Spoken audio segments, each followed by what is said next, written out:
حروف لین آپ کو بتاتا ہوں جو کل ہم دیکھیں نا، واللی لام یا زبر یہ کیا آ گیا؟ حروف لین آ گیا، کیونکہ اس کو لمبا نہیں کریں گے، ہیں حروف لین یہ لمبا نہیں کریں گے. واللیلی واللیلی، یعنی کہ اگر ہوتا نا زیر ہوتا واللیلی پڑھتے، کیا پڑھتے؟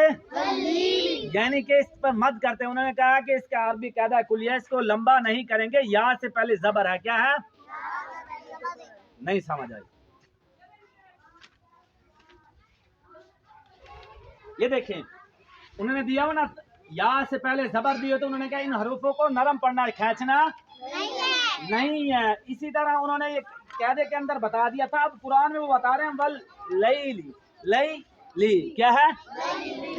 لیلی. اگر اس پہ ہوتے جیسے والا سوف یعطیک ویزر تی، اب یہ یا مد ہے، کیا ہے؟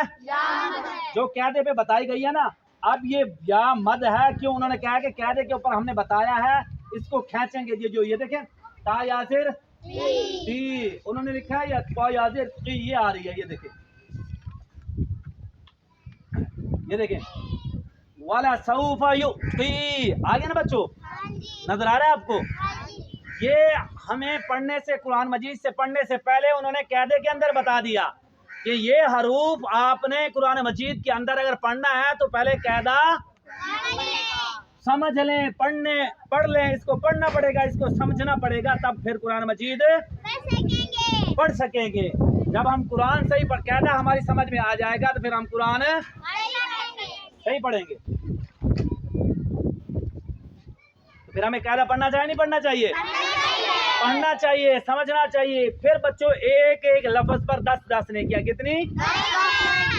جب ہم قرآن مجید صحیح پڑھیں گے، تلفظ کے ساتھ پڑھیں گے، اچھی طرح پڑھیں گے، سوچ سمجھ پڑھیں گے، پھر ہے اس پر 10 نیکیاں، پھر ہے اس پر انعامات. پھر ہے یہ قرآن ایسی کتاب ہے جو ہمارے کام آئے گی، دنیا میں بھی اور آخرت میں. پھر پڑھنے کا فائدہ ہے. اگر ہم قرآن صحیح پڑھیں گے پھر، اگر صحیح نہ پڑھا تو پھر نقصان ہے. کیا ہے؟ پھر کوئی فائدہ نہیں ہے. ہماری وہ آنکھ اتنی طاقت نہیں ہے کہ ہم قرآن کی برکات کو دیکھ سکیں، قرآن کی برکت کو دیکھ سکیں. ہماری آنکھ میں اتنی طاقت ہمارے نبی اکرم صلی اللہ علیہ وسلم جو فرمایا وہ حق اور سچ ہے، بس ہم اس پر ایمان لے آئے، ہم اس پر ایمان لے آئے. تو بات کرنے کا مقصد یہ ہے بچوں، یہ قرآن مجید کا جو نبی اکرم صلی اللہ علیہ وسلم نے فرمایا نا کہ یہ ساتھ جائے گا، اس کی اتنی طاقت، اتنی برکات ہے. ہمارے پیارے نبی حضرت محمد صلی اللہ علیہ وسلم نے جو بتایا وہ حق اور سچ ہے کہ ہماری آنکھ دیکھ نہیں سکتی. یہ تو مرنے کے بعد پتہ چلے گا کہ کون گھوڑے پہ سوار تھا اور کون گدھے پہ. تو لہذا بچوں قرآن کو پڑھو، محنت کرو، اس کی بے ادبی سے بچو، اس کا ادب کرو. جو ادب کرے گا با ادب با نصیب، بے ادب بے نصیب. جو ادب کرے گا وہ پالے گا، جو ادب کرے گا، اور جو بے ادب کرے گا وہ اور بھی اپنا ہی نقصان کرے گا، کسی کا کوئی نقصان نہیں. اب ہم قرآن پڑھیں تو کس کا فائدہ، کس کا ہے؟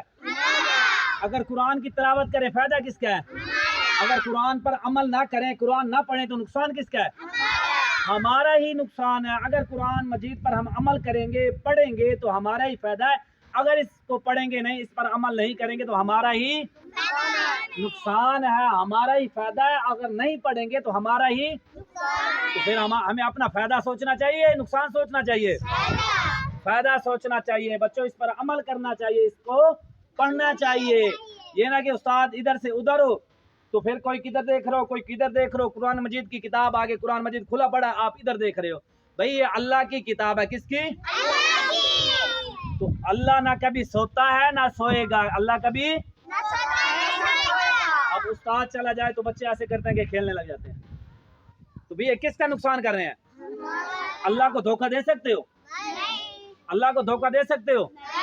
او بھائی اللہ تو نہ کبھی سویا ہے، نہ سوئے گا، نہ سوئے گا. تو پھر ہمیں اللہ سے ڈرنا چاہیے، استاد سے ڈرنا چاہیے، اللہ سے ڈرنا چاہیے، قرآن مجید کا ادب کرنا چاہیے اور کو پڑھنا چاہیے اور اللہ سے ڈرنا چاہیے۔ اللہ رب العزت عمل اور سمجھ کی توفیق عطا فرمائے۔